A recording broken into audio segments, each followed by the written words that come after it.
morning and welcome to WOWL. I'm Emily Tebow. As you know, athletics are an important part of the high school experience. Organizing this effort is not easy, so today we've invited our athletic director, Mrs. Lynn Wetmore, to talk about the process. Welcome. Thanks.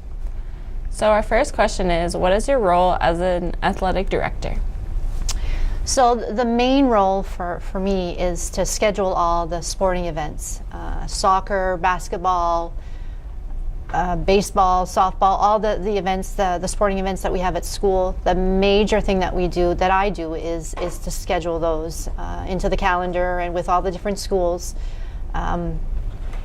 That's probably the most important one. And then I deal with coaches and the athletes and grades and everything else that goes in between all of the events. So, how important are sports to the students? I think as a student, I think sports are important. I think it's important to a school to have sports. It gives a lot of meaning and character and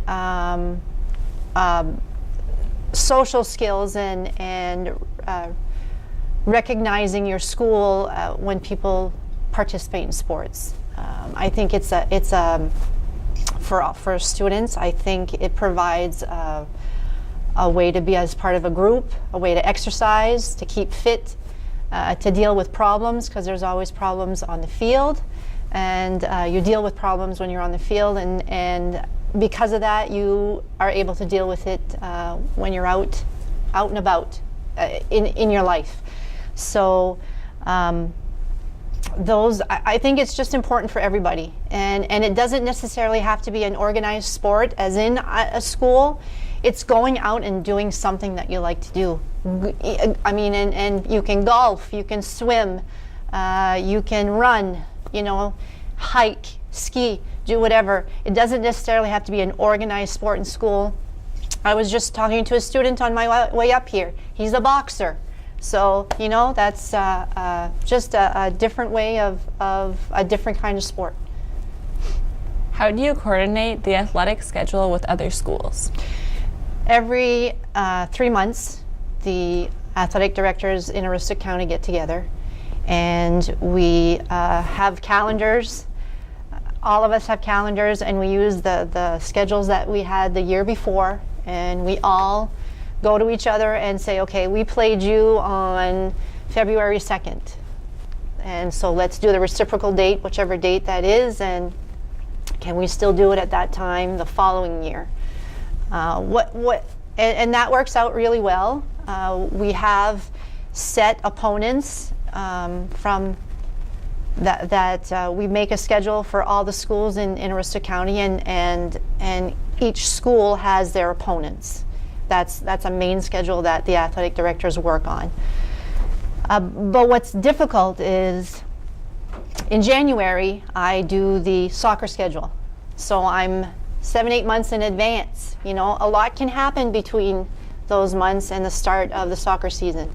I do basketball in March. I do baseball in May, or the fall of that year. So that gets a little technical. Sometimes things that come up, we have school activities that aren't accounted for on the calendar. Sometimes the calendar isn't even out for the following school year, and we have to make arrangements and change things. So it's a little tricky, it's a little difficult than some people may realize. There's a lot of juggling. I always give a credit to when I was in school, the past athletic directors. I don't know how they did it without technology. I have a cell phone and a computer, and that's where I do all my work on, but I can remember when Mr. Jandro and I were in school, and we'd be in the cafeteria, and we'd see the athletic directors walk into the cafeteria and go in back of the stage to their office, and they had to do the old dialing of the telephone and call. If we had games that had to be rescheduled, we had to call the referees. We had to call. Now it's just easy. You text and you email, and so there's a lot to it. But I respect my other past ADs that have been here. It's come a long way since then. So it's good. And what happens when there's inclement weather outside? The schools that are affected, so if I'm playing Fort Kent, then the AD and myself will call each other and we'll say, listen, what do you think? Should we play, should we not? Are the roads okay? If we decide that it's not safe to travel, then we cancel, and with that we have to reschedule. We try and find another date to play, as the date has to be within the earliest date that you can find to reschedule. And then we call the referees and make sure that they're aware that there's no game. We call the other school obviously needs to know.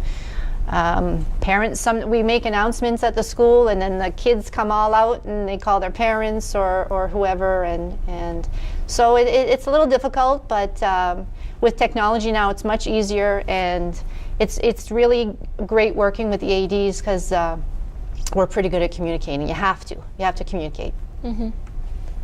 Do you see an increase or decrease of interest in sports from students over the years? I see a lot of different interests, but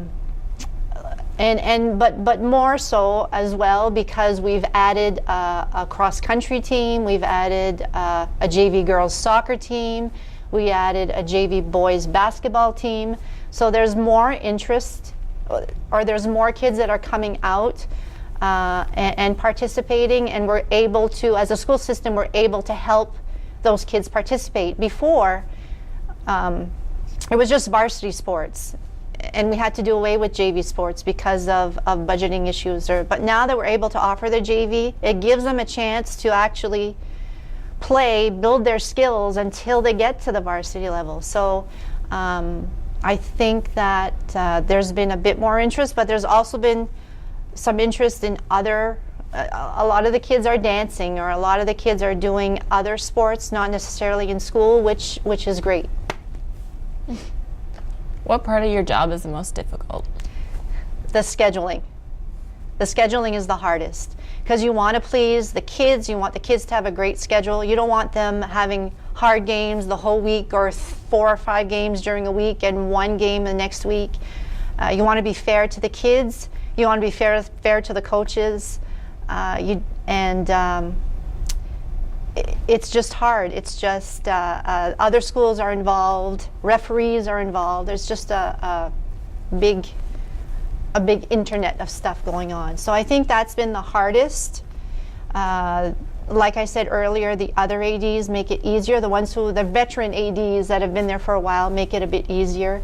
But you got to be organized, and you got to talk, and off you go. So, as an athletic director, what do you look for in a coach? Coaching nowadays is not just showing skills or on a field or on a court. Now you are their mentor, you're their counselor, you're showing skills, you're showing them how to cope with different people on the court, different people off the court. So I guess I look for people who are just that, who are open to not only teaching skills, but they're good listeners, they're good communicators, they're understanding, but they're also willing to teach and help those kids learn their skills and learn their sport. Mm-hmm. What do you enjoy most about your job? The people that I've met. I've met some great people, some great ADs. I have great kids that participate in sports, different athletes from other schools, different coaches from other schools, the referees. It's just it's nice to meet people who are working with kids, who want to be there with the kids and are positive, and they're just fun and neat, and you learn a lot from everybody. Is there anything else that you'd like to add? No, I think it was great to be here. Thank you for asking me. There's a lot behind the athletic director, and so I'm glad that I was able to at least put a little bit out to everybody. If anybody ever has any questions or anything, please, I'm always available. Just call me. Thanks. Thank you. Thank you for coming. I'm Emily Thibault for WOWL Channel 16, signing off.